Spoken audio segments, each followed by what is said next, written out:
Good morning बच्चों।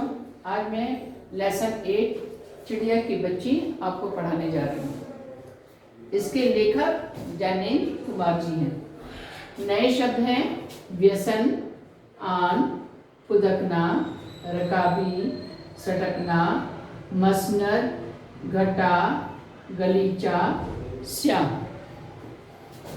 शब्दार्थ है। व्यसन का अर्थ होता है बुरी आदत, आन तत्काल, सटकना चंपत हो जाना, स्याह काला, सकुचाना शर्माना, वीरान उजड़ा हुआ, तृष्णा प्यास, मनमानी मनचाहा, ढाढ़स बंधना हिम्मत बांधना, चीख चिल्लाहट। ये शब्दार्थ हैं। ये नए शब्द हैं, ये शब्दार्थ हैं 10। उसके आगे क्वेश्चन देखिए। चित्र बना हुआ है, चित्र में गाय और उसका बछड़ा दिखाया गया है। तो प्रश्न है चित्र में क्या दिखाई दे रहा है। चित्र में एक गाय और एक बछड़ा दिखाई दे रहा है, यानी बछड़ा अपनी माँ के साथ है, गाय के साथ बछड़ा है दिखाई दे रहा है। गाय और बछड़े साथ क्यों खड़े हैं? गाय में बसलता और बछड़े में प्रेम होता है। जैसे माँ को अपने बच्चे से प्रेम होता है, वात्सल्य होता है, प्यार होता है, और बच्चे को भी अपनी माँ से प्रेम होता है। तो जिस तरह बच्चा जो है अपनी माँ के साथ रहता है, वैसे ही बछड़ा अपनी माँ गाय के साथ है। बछड़ा छोटा और उसे माँ की देखरेख की जरूरत होने के कारण गाय और बछड़ा साथ खड़े हैं। तुम्हें अपनी माता जी के साथ रहना क्यों अच्छा लगता है? हमें अपनी माँ के साथ रहना इसलिए अच्छा लगता है क्योंकि माँ हमें प्यार करती है। माँ हमारी हर इच्छाएं पूर्ति करती है, वह हमारी रक्षा करती है, मुसीबतों से हमारी रक्षा करती है, हमारी देखभाल करती है, हमारा भरण पोषण करती है। तो अपनी माताजी पर मेरी माताजी मुझ पर ममता और वात्सल्य दिखाती हैं और मुझे उनके प्रति बेहद प्यार है, इसलिए मुझे अपनी माताजी के साथ रहना अच्छा लगता है। इसमें सारांश दिया हुआ है।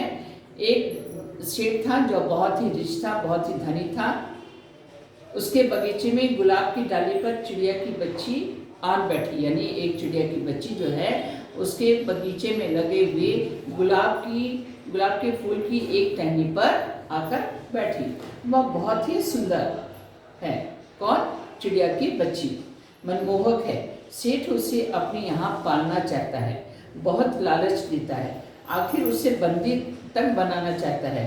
लेकिन नन्ही चिड़िया अपनी माँ और अपने केसले का अर्थ होता है घोंसला, जो पेड़ों पर पक्षी बनाकर रहते हैं।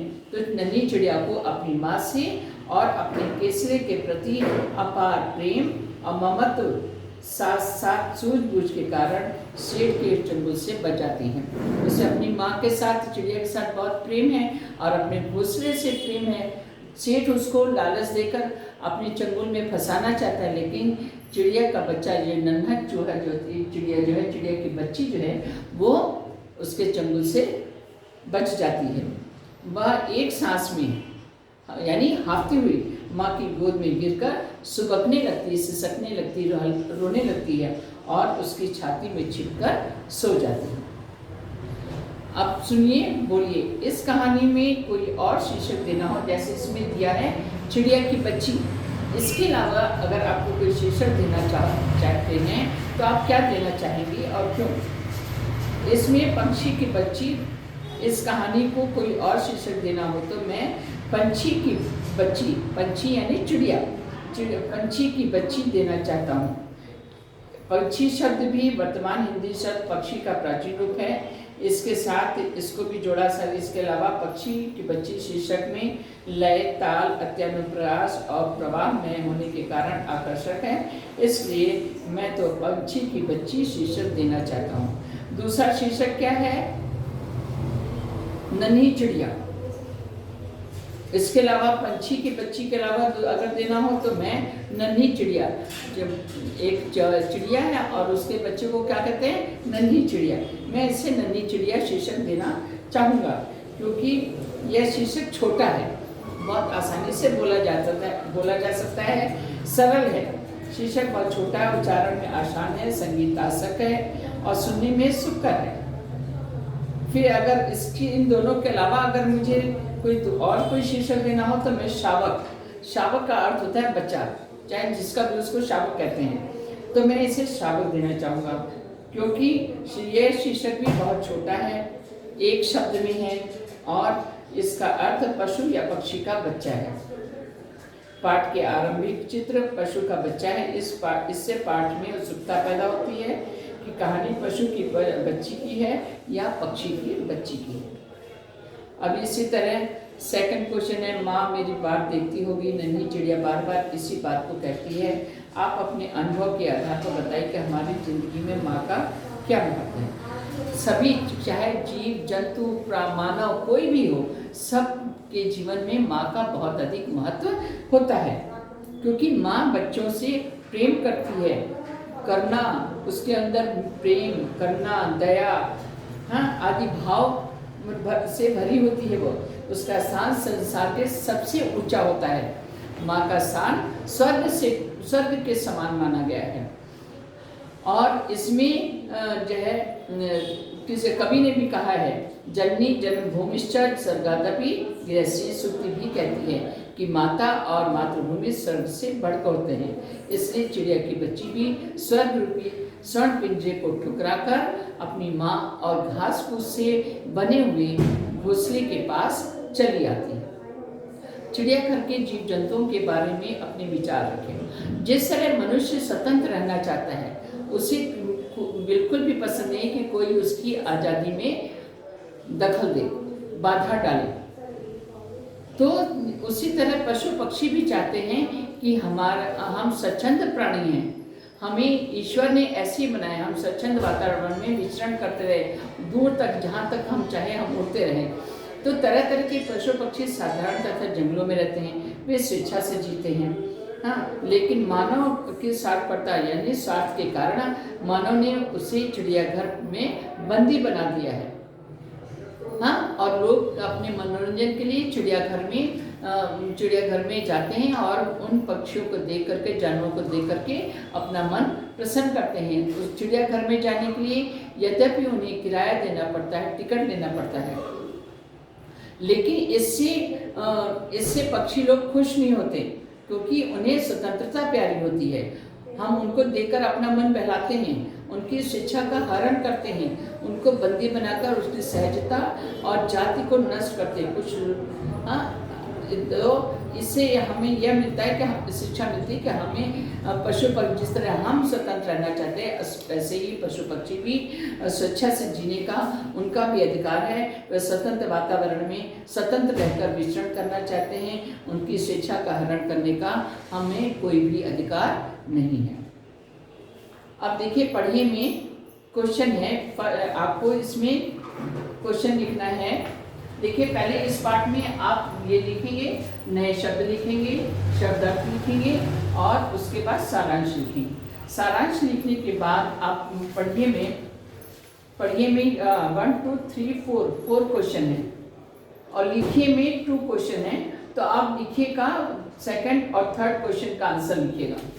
पहले पढ़िएगा, समझ लीजिए किन बातों से ज्ञात होता है कि माधव दास का जीवन संपन्नता से भरा था। संपन्नता यानी धन दौलत, हर प्रकार से उनके घर में अपूर्ण यानी असीमित धन था। माधव दास का जीवन संपन्नता से भरा था। उसने अपने संगमरमर की नई सुविधामय कोठी बनाई, सामने सुंदर बगीचा भी लगवाया। शाम को कोठी के बाहर मसनद के सहारे, मसनद एक प्रकार का तकिया होता है जो गोल ओवल टाइप में अंडाकार आकार में होता है। शाम को कोठी के बाहर मसनद के सहारे गलीचे पर बैठते हैं। वह चिड़िया की बच्ची से कहता है कि मेरे पास बहुत सा सोना मोती है, सोने का बहुत सुंदर घर तुम्हें बनवा दूंगा, मोतियों की झालर उसमें लगेगी, तुम्हें माला माल कर सकता हूँ। सोना मेरे पास ढेर का ढेर है, मेरे पास क्या नहीं है, जो मांगोगी मैं वही दे सकता हूँ। मेरी कोठियों पर कोठियाँ हैं, बगीचों पर, बगीचे माने असंख्य कोठियाँ हैं, बगीचे हैं, दास दासियाँ हैं, काम करने वाले मतलब असंख्य हैं, बहुत हैं। इन सारी बातों से ज्ञात होता है कि माधवदास का जीवन संपन्नता से भरा है। वह चिड़िया की बच्ची यानी नन्ही चिड़िया को लालच देता है कि तुम किसी भी तरीके से यहाँ पर मेरे पास रह जाओ। किन बातों से पता चलता है कि माधवदास सुखी नहीं था? माधवदास सुसंपन्न, पूर्ण रूप से संपन्न होते हुए भी सुखी नहीं था। उसका जी भर कर भी कुछ खाली सा रहता, क्योंकि उसके घर में कोई नहीं था। चारों तरफ वीरान था, सुनसान था, कोई भी उसके घर में बच्चे वगैरह नहीं थे। खाली उनके यहाँ काम करने वाले थे, बच्चे नहीं थे। उसका जी भर कर भी कुछ खाली सा रहता। वह चिड़िया की बच्ची से कहता है कि मेरा महल भी सुना है, तैने तेरे चित्त प्रसन्न किए हैं, यानी तुमने मेरे मन को अपनी चींची की आवाज़ से मेरे मन को प्रसन्न किया है, तुम्हें देखकर मेरा मन प्रसन्न होता है। इन बातों से पता चलता है कि माधवदास अब सुखी नहीं था, क्योंकि उसके घर में बच्चों की किलकारियाँ नहीं सुनाई दे रही थी, उनके घर में बच्चे नहीं थे। माधवदास क्यों बार बार चिड़िया से कहता है कि यह बगीचा तुम्हारा ही? क्योंकि पक्षी जो है बाग बगीचों में या पेड़ों पर स्वच्छंद वातावरण जंगलों में रहना पसंद करते हैं। तो माधवदास बार बार नन्ही चिड़िया से कहता है कि यह बगीचा तुम्हारा, जहाँ पर चिड़िया की बच्ची आकर के बैठती थी, उससे उस बगीचे को माधवदास चिड़िया की बच्ची से कहता था कि ये तुम्हारा ही बगीचा है, तुम्हारा ही, तुम ही यहाँ पर रहो, यह बगीचा तुम्हारा है। क्योंकि नन्ही चिड़िया अपनी माँ के पास अपने घोंसले को जाना चाहती है। चिड़िया जो है, चिड़िया की बच्ची जो है वो अपनी माँ और अपने घोंसले में जाना चाहती है, लेकिन माधवदास उसको कहता है तुम इस पे आके बैठी हो, ये तुम्हारा ही बगीचा, तुम यहीं आकर कर रहो। माधवदास उसे इस बगीचे में ठहराने के विविध प्रयास करता है, लुभाता यानी लालच देता है, फिर भी सफलता नहीं दिखाई दे रही है। इसलिए वह बार बार नन्ही चिड़िया से कहता है कि यह बगीचा तुम्हारी ही है। माधवदास ने चिड़िया के संबोधन के लिए किन किन शब्दों का प्रयोग किया है? इसमें निम्न शब्दों का प्रयोग किया है। सुनो चिड़िया, मेरी भोली चिड़िया, प्यारी चिड़िया, तुम भोली हो चिड़िया, चिड़िया, अरे चिड़िया, अच्छा चिड़िया, मेरी प्यारी चिड़िया आदि शब्दों से चिड़िया को संबोधित किया है, यानी उनको बुलाने का के लिए इन शब्दों का प्रयोग किया है। अब लिखिए में देखिए 5 क्वेश्चन है। 5 क्वेश्चन में आप फर्स्ट लिखिएगा, सेकंड और थर्ड क्वेश्चन के आंसर आप लोग लिख लीजिएगा देखकर। आगे शब्द भंडार देखिए, रेखांकित शब्दों से 2-2 वाक्य बनाइए। मैं भटककर तनिक आराम के लिए इस डाली पर रुक गई थी। तनिक माने जरा सा, थोड़ी देर। तो इससे वाक्य बनाना है, तनिक से 2 सेंटेंस बनाना है। परीक्षाओं के समय मैं सारे दिन पढ़कर शाम को तनिक आराम करता हूँ, यानी थोड़ी देर आराम करता हूँ। हवा के झोंकों से डालियाँ तनिक झुक गई थी, तनिक थोड़ी सी झुक गई, दोनों के अर्थ अलग अलग हैं। तुम बेखटके यहाँ आया करो। कुछ विद्यार्थी बेखटके कक्षा के अंदर घुस जाते हैं। मैं बेखटके सवाल का जवाब देता हूँ। थर्ड है, यह बगीचा आपका है, यह आपका कलम है, यह आपका मैं आपका आज्ञाकारी शिष्य हूँ। अब से जनात्मक अभ्यर्थ यानी चिड़िया की बच्ची अपनी माँ के पास पहुँचती है, उससे बातें करती है, उन दोनों में क्या बातचीत होती है ये दिया हुआ है। सारा प्रशंसा में इस पाठ में चिड़िया को सेठ ने बहुत लालच दिए, लेकिन वह उनकी बातों में नहीं आई। इस बात के लिए चिड़िया की प्रशंसा करते हुए अपने विचार लिखे। नन्ही चिड़िया छोटी होते हुए भी बुद्धि में बड़ी है, वह भोली भाली है, उसे माँ से असीम प्रेम है, घोंसले से बेहद प्यार है। उसको इन दोनों के सामने सोने व हीरे की ढेर तुच्छ है, मतलब उसका कोई भी महत्व उसके लिए नहीं है। उसकी सूझबूझ बड़ी, इसलिए सेठ के चंगुल से बच जाती है।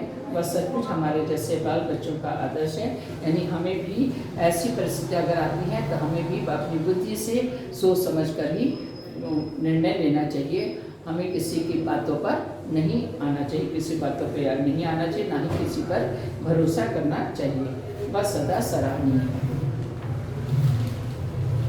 भाषा की बात में देखिए, इसमें दिया हुआ है पर शब्द के विविध प्रयोग हैं, खड़ी बोली के रूप में। परियोजना कार्य में पक्षियों 10 पक्षियों के चित्र एकत्र करो और उनके बारे में 3-3 वाक्य इसमें 10 पक्षियों के दिए। अब क्या मैं ये कर सकता हूँ? पाठ का भाव अपने शब्दों में बता सकता हूँ? नहीं। फिर से देखिए, पाठ का भाव अपने शब्दों में बता सकता हूँ, भावों से संबंधित बातचीत कर सकता हूँ? नहीं। इस स्तर की गद्य सामग्री का भाव पढ़कर समझ सकता हूँ? सही। इस स्तर के गद्यांशों की व्याख्या करते हुए लिख सकता हूँ? गलत।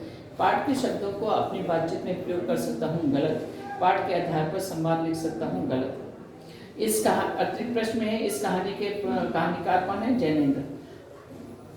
अब व्याकरणांश में देखिए, वचन बदलकर लिखिए। माधव दास ने अपनी नई कोठी बनवाई है, तो इसका एक कोठी एक वचन है, कोठी का बहुवचन क्या होगा? कोठियाँ। माधव दास ने अपनी नई कोठियाँ बनवाई हैं, कोठी का बहुवचन क्या हो जाएगा? कोठियाँ। माधव दास को वह चिड़िया बड़ी मनमानी लगी, माधव दास को वे चिड़िया मनमानी लगी।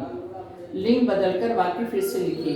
2 दाने माँ ला देती है, 2 दाने बाप। माँ का विलोम शब्द, लिंग बदलना है, यानी ये माँ जो है वो स्त्रीलिंग है, उसका पुल्लिंग क्या होगा? बाप। माँ का पुल्लिंग क्या होगा? बाप।